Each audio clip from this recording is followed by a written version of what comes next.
여름 휴가철에 야외 활동이 늘다 보면 갑작스러운 응급 상황에 맞닥뜨릴 수 있습니다. 네, 휴가지에서 응급 상황이 발생했을 때 현명하게 대처하는 방법 전문가와 함께 자세히 알아보겠습니다.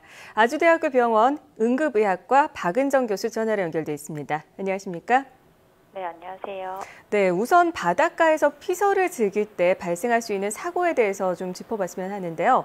해마다 이맘때가 되면 해수욕장에서 해파리에 쏘여서 고생하시는 분들 참 많습니다. 이럴 때 어떻게 응급처치를 해야 될까요? 우선 상처를 이제 세척하고 묻어있는 독소를 좀 씻어내야 되는데요.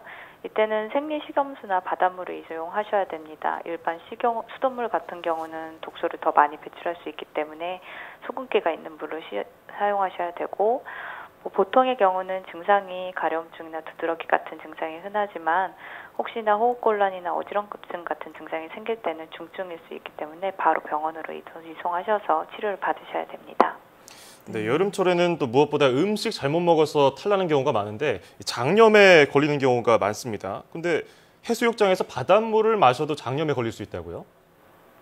네. 바닷물은 이제 일반 수돗물과는 다르게 소독이나 여과 처리가 되지 않았기 때문에 여러 가지 균들이 살 수도 있고요. 일부 해조류 같은 경우는 독소를 분비하는데 그런 독소가 몸에 들어가면 장염 같은 증상을 일으킬 수도 있습니다. 네, 장염에 걸렸다면은 어떻게 해야 될까요? 음식 섭취를 좀 제한하라고 말을 하긴 하는데 더운 여름날에 제대로 먹지까지 못하면 더 기력이 떨어지지 않을까요? 증상이 크게 심하시지 않으면은 우선 일반적으로는 물을 섭취를 조금씩 하시고, 만약에 물을 드셔도 증상이 계속 지속이 된다 그러면은 수액 같은 치료가 필요할 수 있기 때문에 병원을 가셔서 치료를 받으셔도 됩니다. 네. 식사는 특별히 유제품이라든지 과일류는 설사 같은 증상을 더 일으키실 수 있기 때문에 그런 부분을 제한하시고 쌀로 된 음식을 주로 드시는 게 좋습니다. 네. 자, 그런가 하면은 이 외상을 당하는 경우도 있잖아요. 계곡 바위에서 미끄러진다든지 해서 골절 사고를 당하는 경우가 있는데 응급처치 중요하지 않습니까? 어떻게 하면 좋을까요? 네. 골절 같은 경우는 이제 다친 부분을 보호하는 것이 중요한데요.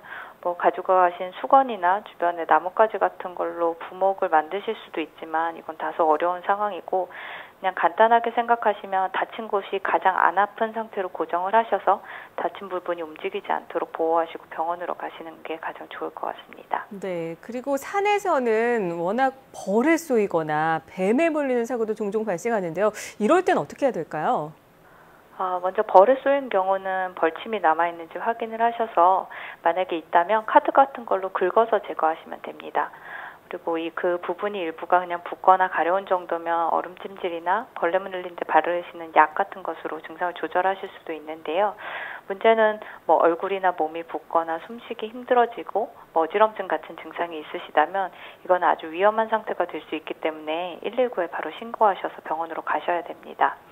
원래 벌독 알레르기가 있으시거나 말벌에 여러 곳을 쏘이신 분은 이런 경우가 생기는 경우가 많기 때문에 주의하셔야 됩니다. 예. 네. 자, 그런가 하면 장마 전후로 산행을 하다 보면 버섯 많이 보이잖아요. 근데 일반 식용버섯과 모양이나 색이 비슷해도 구분하기 어려운 것들이 좀 있어요. 독이 든 버섯을 먹었을 때 어떻게 하면 좋을까요?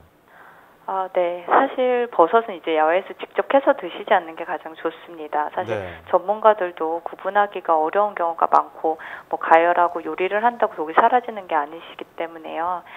그래서 혹시 의심되는 버섯을 먹고 구토나 설사, 복통 같은 증상이 있다면 이건 바로 병원을 가셔서 치료 받으셔야 됩니다.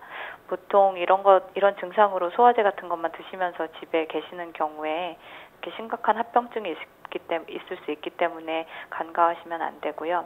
또한 이제 병원에 만약에 가시게 된다면 드셨던 버섯을 가지고 가시는 게 치료를 하는데 좀 도움이 될 수 있기 때문에 바로 병원에서 치료를 받으실 수 있도록 가지고 가시는 게 좋습니다.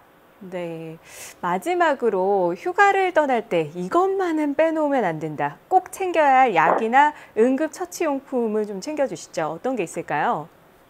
간단하게 생각하면 우선 다쳤을 때 이제 연고나 반창고 같은 게 도움이 될 수 있고요.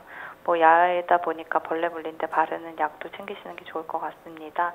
그리고 음식이 이제 바뀌면서 소화기 증상들이 많이 생기시기 때문에 소화제나 지사제도 챙기시면 좋을 것 같고요. 근데 특히 소화가 있는 경우라면 비상시를 대비해서 해열제를 챙기시는 게 좀 좋을 것 같고, 많은 분들 잊으시는데 이제 평소 드시던 약, 혈압약 같은 것도 잊지 말고 챙기셔야 될 것 같습니다. 네, 알겠습니다. 자, 지금까지 아주대학교 병원 응급의학과 박은정 교수였습니다. 오늘 말씀 고맙습니다. 네, 감사합니다. 네, 이 사고는 정말 생각지도 못한 곳에서 발생하는 게 대부분이에요. 네, 그렇습니다. 여러 가지 말씀을 해주셨는데 첫째도 조심, 둘째도 조심, 조심해서 나쁠 건 없겠죠. 오늘 들으셨던 응급조치법 꼭 기억하셔서 적용을 하시면 좋겠습니다.